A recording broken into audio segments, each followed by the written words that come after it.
તો ઉત્તર ગુજરાતમાં તેની ઘેલછા ખૂબ જ વધારે છે અને ઉત્તર ગુજરાતથી જનારા જે લોકો છે તેઓ ઘણીવાર પકડાઈ પણ ચૂક્યા છે અને તેઓ આ ઇલીગલી રસ્તા અપનાવી રહ્યા છે જે ખરેખર તેમના જીવનને પણ એક રીતે પૂર્ણ વિરામ મૂકી દેતું હોય છે।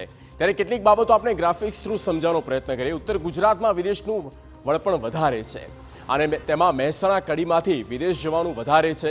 મહેસાણા છે, વિજાપુર, માણસામાંથી લોકો અમેરિકા જતા હોય છે કાયદેસર રીતે બરાબર, પણ ગેરકાયદેસરનો પણ રસ્તો અપનાવે છે અને તેની જ વાત આપણે કરી રહ્યા છીએ। એજન્ટો રોકવામાં આવે છે અને તેઓ મુંબઈ, દિલ્હીથી પહેલાં તો મેક્સિકોના વિઝા કરાવે છે અને મેક્સિકોના જ માધ્યમથી તેઓ રસ્તો આગળ તેમનો અમેરિકા પહોંચાડે છે। એજન્ટોની ચેન મુંબઈ, તુર્કી અને મેક્સિકો સુધી તેની તાર પહોંચેલા હોય છે। એજન્ટો અલગ અલગ આ કન્ટ્રીઝ સુધી તેમના લિંક હોય છે।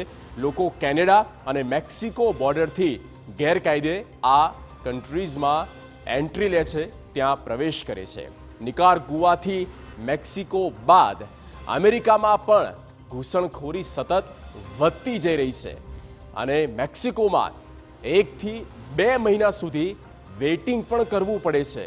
આ રીતે એક મજબૂત નેટવર્ક તમામ જગ્યા પર તેમનું હોય છે અને અમેરિકા તેઓ પહોંચે છે ત્યારબાદ રૂપિયા આપવાનો સોદો થાય છે। ક્યારેક અમેરિકાની સિક્યુરિટી અને તેમને સીધા જેલ ભેગા પણ થવું પડે છે। આવા પણ બનાવો બની રહ્યા છે।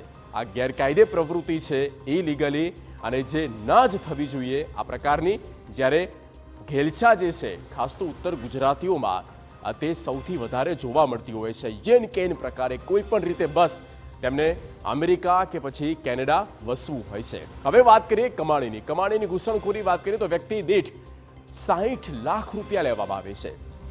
આંકડો ઘણો મોટો, 60 લાખ રૂપિયા એક વ્યક્તિ દીઠ લેવામાં આવે છે અને તેમાં ઇનસિક્યુરિટીઝ ઘણી બધી રહેલી હોય છે। જીવ પણ જઈ શકે તેવી બાબતો અને પોતાના જોખમ પર 2 વ્યક્તિને જવું હોય તો 1,30 લાખ રૂપિયાનો ખર્ચ થતો હોય છે। ઘણા લોકો આ મસમોટી રકમ ચૂકવે પણ છે। 3 વ્યક્તિને જવું હોય તો તેનો પણ એક ભાવ છે, 1,75 લાખ રૂપિયાનો ખર્ચ અને 4 સભ્યોના પરિવાર માટે 2,30 લાખ રૂપિયાનો ખર્ચ થતો હોય છે। આ રકમ ચૂકવીને પણ તેમને જવું હોય છે। પહેલા અડધી ફી લેવામાં આવે છે અને ત્યાર પછી મેક્સિકો પહોંચીને પૂરી ચૂકવણી કરવામાં આવતી હોય છે અને તેઓ અમેરિકા કે પછી કેનેડા પહોંચતા હોય છે।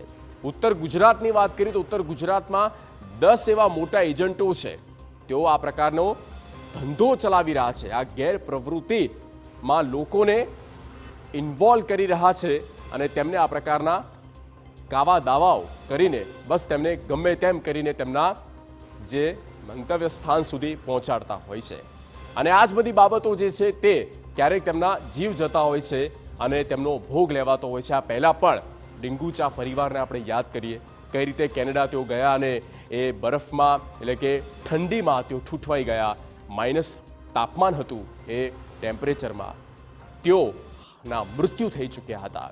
આજે એ પરિવારને પણ